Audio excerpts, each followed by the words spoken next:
नमस्कार दर्शक बंधु आपण मानक आम चैनल स्वागत जनाऊँ। दर्शक बंधु सुभद्रा योजना नहीं आसला बड़ परिवर्तन जो मनकर रिजेक्ट लिस्ट नाम अच्छी से आसला आउ एक सुविधा।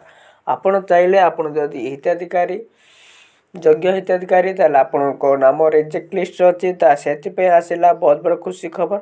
सुभद्रा योजना नहीं उपमुख्यमंत्री आउ एक बड़ घोषणा कर योजना बोलब सहित जो मन रिजेक्ट लिस्ट हो जाइथिबा महिला मानक एक स्वतंत्र व्यवस्था कराउछि।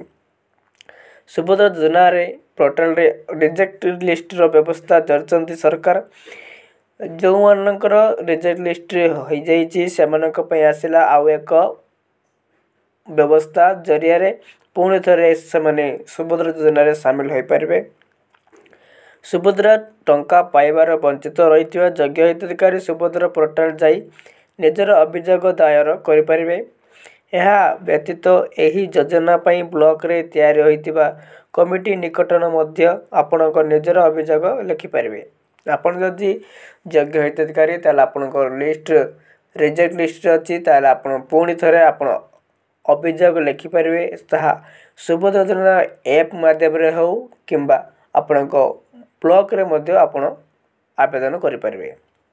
यह पर आरआई माने गाँव को जाई दादल करेंगे पर जाइथिबा रिपोर्ट अनुसार चतुर्थ पर्याय यही हिताधिकारी को सामिल करा दिया बोली उपमुख्यमंत्री कहते।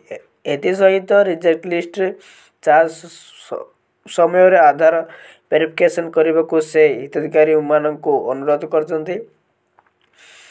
सुभद्रा योजना को नहीं आसला बहुत बड़ा घोषणा कर प्रभाती परिडा जनवरी 15 तारिख पर सुभद्रा योजनार चतुर्थ पर्याय टंका प्रथम किस्ती चतुर्थ पर्याय टंका दिया जाए बोली उपमुख्यमंत्री घोषणा करछंती। चतुर्थ पर्याय टंका नहीं उपमुख्यमंत्री प्रभाती परिडा सूचना देते। सर्वे अवधि मध्य वृद्धि करा जाइथिया कथा सूचना देते। आपण जदि हिताधिकारी तार आपण फुल सहित आपण रिजेक्ट लिस्ट अच्छे आपण आज ही आपण आवेदन करें। आवेदन करने द्वारा आपन जदि आधार कार्ड पुणी आपण गाँव को आसी आरआई संशोधन करें। संशोधन करने द्वारा आप हिताधिकारी आपन जनवरी 15 तारिख में सुभद्रा योजनार चतुर्थ पर्याय टंका आपण मैंने पाइपर।